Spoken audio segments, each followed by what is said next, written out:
Bayani, ama ng himagsikan at supremo ng katipunan.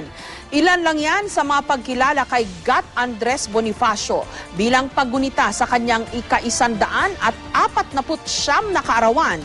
Isang mural ang ginawa sa Quezon City pero wala pang isang linggo na vandalize na ito. Live mula sa Quezon City, may report si Joseph Morong. Joseph? Jessica, isang mural nga ang ginawa sana para magpaalala dun sa kabayanihan ni Gat Andres Bonifacio. Lalo pat 149th birth anniversary niya sa November 30, pero may isang grupo na vinandalize agad ito, kaya naman yung nasa likod ng mga mural ay dismayado dahil pambabastos daw ito sa alaala ng bayani. Ang katipunan! Sa November 30, ang ika-149th na birth anniversary ng itinuturing na ama ng himagsikan na si Andres Bonifacio. At bilang paggunita dito, isang mural ang kinomisyon ng grupong Anak Pawis.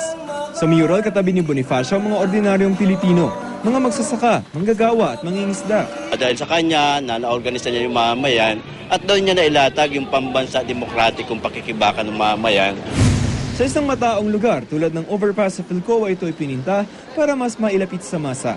Di may kakailang sa kabila ng kanyang kontribusyon, hindi raw masyadong kilala si Bonifacio. Ang gobyerno naman natin, dahil ang gusto lang nila, ayaw ng marahas na pagbabago ng ating lipunan, yung radikal na pagbabago tulad ng sinulong ni Andres Bonifacio. Kaya ang mas ang tinutulak nila ngayon, natanggapin ng mamay yung mga reformistang pagbabago. Halimbawa, yung reformistang katangian ng linya ni Jose Rizal na kung saan ay kailangan lang dalhin sa pamamagitan ng pagsusulat.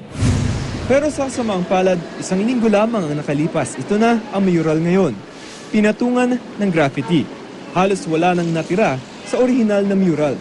Hindi man lamang umabot ng maayos sa selebrasyon ng kanyang kaarawan sa katapusan ng buwan. Maganda po sana yung yung litrato ng kaso nga lang parang natumian, natakpan. Hindi naman, mas maganda yung nanakpan nila, oo. Ayon sa Anak Pawis, wala pang umaako sa pag-vandalize sa mural. Dismayado ang grupo sa ginawang pambabastos sa alaala ni Bonifacio. Yung ganitong mga mahalagang mural, hindi kaagad nila na-appreciate. Hindi nila, dahil yung kanilang pag-unawa mismo doon sa napakahalagang kasaysayan.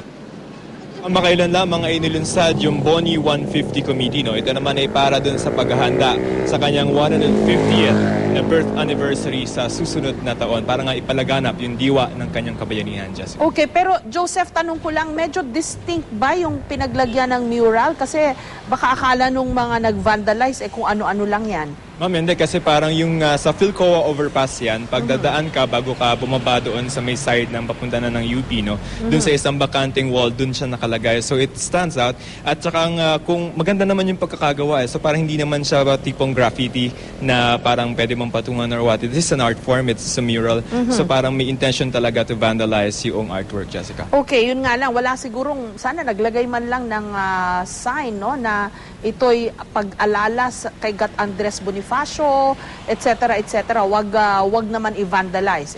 Well, but it's too late now.